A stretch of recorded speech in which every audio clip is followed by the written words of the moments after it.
বিসমিল্লাহির রহমানির রহিম। সম্মানিত দেশবাসী ও দর্শক শ্রোতা, আপনাদেরকে সালাম ও শুভেচ্ছা জানিয়ে আমি আমার ভিডিও শেয়ার করতে যাচ্ছি। এখন সময় প্রায় 12টা। আপনাদের কাছে প্রথমে আমি ক্ষমা নিয়ে চাচ্ছি, ক্ষমা ক্ষমা চেয়ে নিচ্ছি।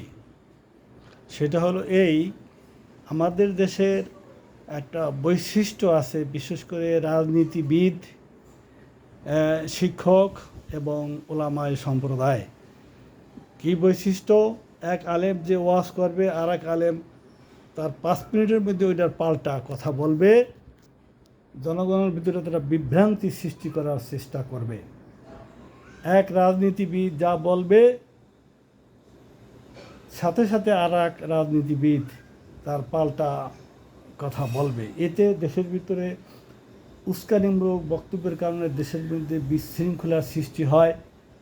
মানুষ সঠিক জিনিসটা বুঝতে পারে না, সাধারণ মানুষ বিভ্রান্ত হয়, প্রতারিত হয়। আমি যদি ব্যক্তিগত আক্রোশ না করে একটা লোকের নাম উল্লেখ করি, যে 92 জন রাজনীতিবিদ, সেটা হলো যে নাসিরুদ্দিন পাটোয়ারি এনসিপি থেকে এসে নির্বাচন করেছে। মির্জা আব্বাসকে যদি হারাতে পারতো তাহলে বিরাট ক্রেডিট ছিল, কিন্তু সে এখন অনেক ধরনের কথা বলে যেগুলো মানুষের বিরক্তের কারণ হয়ে দাঁড়ায়। আর একজন রাজনীতিবিদ, আমি ওই ভাষাটা বললাম না, সে একটা সংগঠনের, রাজনৈতিক সংগঠনের প্রতিষ্ঠাতা, সাধারণ সম্পাদক, এবং সে কোটা আন্দোলনে ভালো ভূমিকা তার ছিল। সে দিগবাদী শব্দটা ব্যবহার করতে আমার খারাপ লাগে। হুট করে নির্বাচনের আগে সে বিজয়ী হবে এই আশায়, এই গ্যারান্টি পেয়ে বিএনপিতে অংশগ্রহণ করে মাগুরা থেকে নির্বাচন করলো, কিন্তু সে ধরে নেই সে বিপুল ভোটে পরাজিত হয়েছে। এখন সে সেই কি বলা হয়, খ্যাপা পাগলা কুকুরের মতো যেখানে সেখানে যা কিছু বলে, সবাইকেই নিয়েই সে প্যারোডি করে। সে হানজালা সম্পর্কেও কথা বলে। হানজালা দেশে একটা সালিশ বৈঠক বসছে, সেখানে দেশ গায়ে মানে না গ্রামের মোড়ল, সেখানে তার সামনে অত্যন্ত সাধারণ লোকেরা ধমক ধমক দিয়ে কথা বলে তাদেরকে এই দুধটা রাখো, আমি একটা কাজে আসি। কথা শুনছো? দুধ রাখো, দুধ রাখো, আমি কাজে আছি। আচ্ছা, সেখানে সে হানজালা সম্পর্কে এবং বিভিন্ন ধরনের রাজনীতিবিদদের সম্পর্কে এগুলো বলার তার কী প্রয়োজন আছে? এগুলো তো বিষোদ্গার, এগুলো তো পরচর্চা, সমালোচনা। এখন যে মানুষ বলে যে হানজালার জুতা মস্ত তারা রাখে না, এখন শুনতে লজ্জা লাগে না? বাস্তবিক পক্ষে হানজালা কিন্তু আমার এলাকার লোক, হাজী শরীয়তুল্লাহর বংশধর। সে অর্থে ঠিক আছে, সে অর্থে ঠিক আছে। আর ওই পরিবারের একটা লোক যে এইভাবে পাগড়ি মাথায় দিয়া ইলেকশন করে বিপুল বলে বিজয়ী হয়ে এমপি হয়েছে সেই নিক্সন চৌধুরীর আসনে, এটা একটা বিরাট ব্যাপার। যাই হোক, আমি সেদিকে যাচ্ছি না। আমি ব্যক্তিগত আক্রমণ না, আমি একজন লোকের কথা বলি যে সেটা আপনারা বিবেক বিবেচনা করবেন। সেটা হলো যে জামাত ইসলাম স্বাধীনতার পর 55 বছর পর তারা বিরোধী দল হওয়ার গৌরব অর্জন করেছে, আলহামদুলিল্লাহ। তো এটাও সত্য কথা। আজকে যদি আওয়ামী লীগ ক্ষমতায় থাকতো, আওয়ামী লীগের পক্ষে নির্বাচন করা সম্ভব হতো, তাহলে তাদের এই ভাগ্য সুপ্রসন্ন হতো কিনা এটা আমি জানি না, এটা আপনারাই বলবেন। বিগত দিন বিএনপি 2টা 3টা 17টার উপরে সিট পাইনি। আমাদের ধারণা যে টুপি দাড়ি নামাজ যারা পড়ে তারা সবাই বুঝি জামাতকে সমর্থন করে। এটাই যদি হতো তাহলে বাংলাদেশ আওয়ামী লীগ এই সংখ্যা লঘু মুসলমানদের ধর্মপ্রাণ শতকরা ৮০-৮৫ জন মুসলমানের মধ্যে, তাহলে তারা কিয়ামত পর্যন্ত ক্ষমতায় থাকতো। তবু আমি জামাতের মঙ্গল কামনা করি। আমি যা বলছিলাম সেটা হলো সংরক্ষিত মহিলা আসনে জামাতের কিছু নারী সদস্য, নারী নেত্রী, তারা সংরক্ষিত আসনে এমপি মনোনয়ন পেয়েছেন বা মনোনীত হয়েছেন। আলহামদুলিল্লাহ, মাশাল্লাহ। আমি যদি বাস্তব সত্য কথা বলি, যে জামাতের যে কজন নেত্রী সংসদে মহিলা সংরক্ষিত মহিলা আসনে এমপি হয়ে আসছেন, আমি অনেকেরই কথা শুনেছি, অনেককে আমি কিছুটা স্টাডি করার চেষ্টা করেছি। তবে অত্যন্ত ধ্রুব সত্য কথা যে এরা আসলে খুব কোয়ালিটিফুল, হাইলি এডুকেটেড, এবং এদের কথা বলা সব কিছু মিলে এরা পারফেক্ট। পুরুষ নেতা কর্মী যারা আছে জামাতের, তাদের থেকে কোনো অংশেই কম নয়। এটাও সত্যি কথা। জামাতের যে নেতা, তাদের ভিতরে কিছুটা যদি গোদামিল সলসাতুরি বা মুনাফিকি ভাব থেকেও থাকে, তবে এই মহিলা নেত্রীদের ভিতরে সেটা আমি এখনও লক্ষ্য করছি না। আমি তাদের সফলতা এবং মঙ্গল কামনা করি। তবে একটা কথা আপনাদের ভালো লাগবে কি না জানি না, এই যে সংরক্ষিত মহিলা আসনে তারা এমপি হয়েছেন, এটা তো এক অর্থে একটা করুণা। যেরকম প্রতিবন্ধীদের একটা কোটা থাকে, তারা দুর্বল, শারীরিক লেখাপড়ায় দুর্বল, এই জন্য তাদের একটা কোটা থাকে। তো এখন এই সংরক্ষিত কোটা আসনে এদেরকে এমপি করানো, আমি মনে করি এটা করুণা, দয়া করা হয়েছে। তার মানে হলো তাদের যোগ্যতা নাই, যোগ্যতা কম, দয়া করে নেওয়া হয়েছে। আমার তো মনে হয় এদেরকে যদি নির্বাচন করার সুযোগ থাকতো, নির্বাচন করত, এরা অলমোস্ট সকলেই নির্বাচিত হয়ে আসত। এটা কত ভালো ছিল না? তার যোগ্যতার প্রমাণ দিয়ে জনগণের মতামত যাচাই করে সংসদে তিনি আসতেন, কত সুন্দর হইতো। এটা আমি জানি না জামাতের সংবিধানে মহিলাদের নির্বাচন করা জায়েজ আছে কি না, এটা আমার জানা নেই। যদি থাকে তাহলে তাদেরকে নির্বাচন করার সুযোগ দিতেন।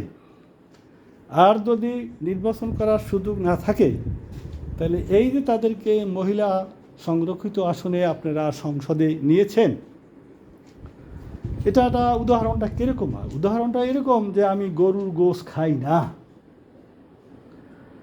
এদেরকে নির্বাচনের মাধ্যমে জনগণের প্রতিনিধি তো করবেন, তাই না? এখন তো তারা জনগণের প্রতিনিধি হয়েছে, সংসদে গিয়ে জনগণের কথা বলতেছে। তো এটাই যদি হয়, তাহলে নির্বাচন করার সুযোগ দেওয়া হতো। যেহেতু নির্বাচনের সুযোগ দেন নেই, এখন বিষয়টা এরকম দাঁড়িয়েছে যে আমি গরুর গোশ খাই না।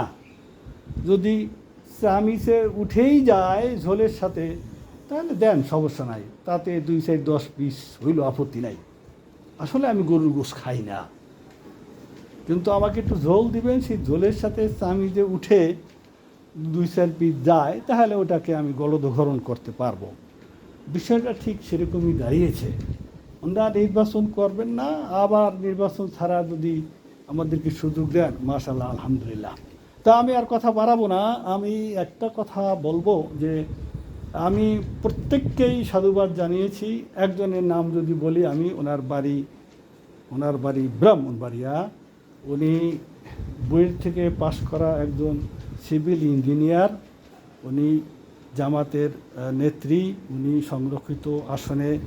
সংরক্ষিত আসনে এমপি হয়ে সাংসদ হয়ে সংসদে যে কথাবার্তা বলেন, টকশোতে যে কথাবার্তা বলেন, অত্যন্ত চমৎকার, একেবারে মন কেড়ে নেওয়ার মতো।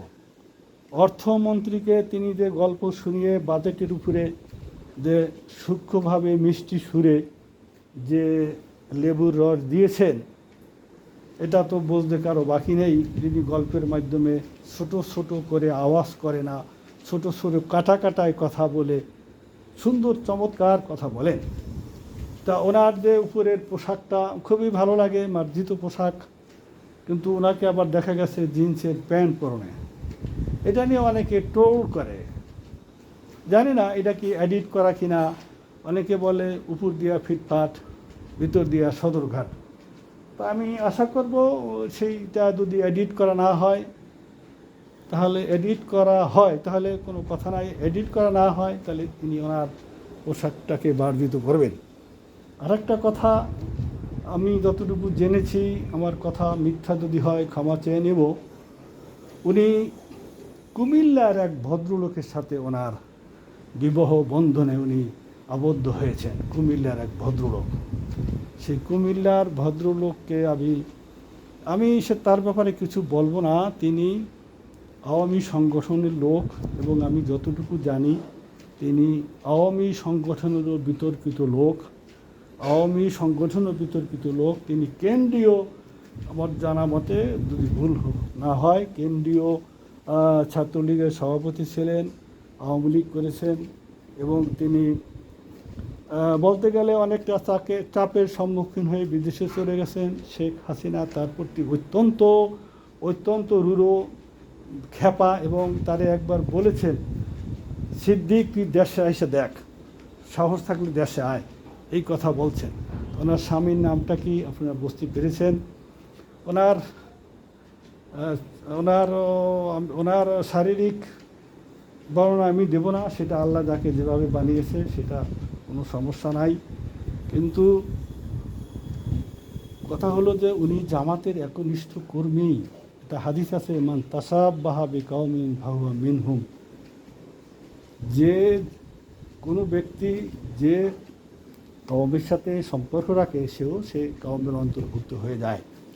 তাহলে আমার এখানে প্রশ্ন, উনি জামাতের একজন নেত্রী হয়ে জামাতের এত ওই যে শফিকুর রহমান মাসুদের মতো বহু ভালো ভালো লোক আছে, এই সমস্ত লোকগুলো বাদ দিয়ে উনি সে বামপন্থী ছাত্রলীগের, আওয়ামী লীগের বিতর্কিত একটা লোককে বিয়ে করলেন। এটা উনি যেটা ভালো মনে করেছেন, তো এটা লক্ষণটা কি? এটা তো এক ধরনের মুনাফিকি মতো হয় না? আমি পছন্দ করি একটা, হাত মিলাই আর এক জায়গায়। তো এটা কী জন্য উনি করেছেন, ওনার ব্যক্তিগত ব্যাপার, এই ব্যাপারে আমরা নাক গলাবো না। তবে আমরা যেটা মনে করি যে যেটা ভালোবাসে তার সাথে সে সম্পর্ক স্থাপন করে, তাহলে উনি যেটা ঘৃণা করে তার থেকে দূরে থাকে, তাহলে উনি তো ওই জাতীয় সংগঠনকে, ওই জাতীয় সংগঠনের লোককে উনি ঘৃণা করে না। আর জামাতের সংগঠন, জামাতের নেতাকর্মীকে যদি উনি পছন্দ করতেন মনে প্রাণে, তাহলে তাদের সাথেই উনি ঘর সংসার করতেন। ওই লোক, আমি ততটুকু জেনেছি, অর্ধশত লিমিটেডের মালিক। তাহলে উনি কোন জিনিসটার গুরুত্ব দিয়েছেন, অর্থের না দিনদারিতার? বলতে পারেন এটা খোরা যুক্তি দিতে পারেন যে একজন বেদিনকে উনি দিনের পথে আনার জন্য, কি দিনের পথে আনছেন? কিছুদিন আগে আমি তাকে দেখলাম, তার ছবি, সুরার, চেহারার কোনোই পরিবর্তন হয় নাই। সেই টাক মাথায় আছে, সেই ক্লিন শেভ আছে, মাথা মুখ একরকমই দেখা যায়। তারপরে ঠোঁট যে কালো, তাতে বোঝা যায় যে সে কিছু নিষিদ্ধ বস্তু পানাহার করে থাকে। এগুলো অনুমান করে আমরা কথা বলবো না, কি পরিবর্তন করে আনছে। আজকে যদি সেই লোক আল্লাহ রাসূলের পোশাকধারী হতেন, আল্লাহ রাসূলের ইত্তেবা করতেন এবং জামাতে একনিষ্ঠ কর্মী হতেন, তাহলে মনে করতাম যে না, উনি একটা লোককে পথে আনছেন। তা আমি আর বিস্তারিত বাড়াবো না। আমার এই কথাটা বলা যদি ভুল হয়ে থাকে আমাকে ক্ষমা সুন্দর দৃষ্টিতে দেখবেন। আর এটা যদি গঠনমূলক সমালোচনা হয় তাহলে আমি আপনাদের সে ব্যাপারে দৃষ্টি আকর্ষণ করছি। সকলকে ধন্যবাদ। আসসালামু আলাইকুম। আমাদের সকলের শুভ বুদ্ধি উদয় হোক। ধন্যবাদ।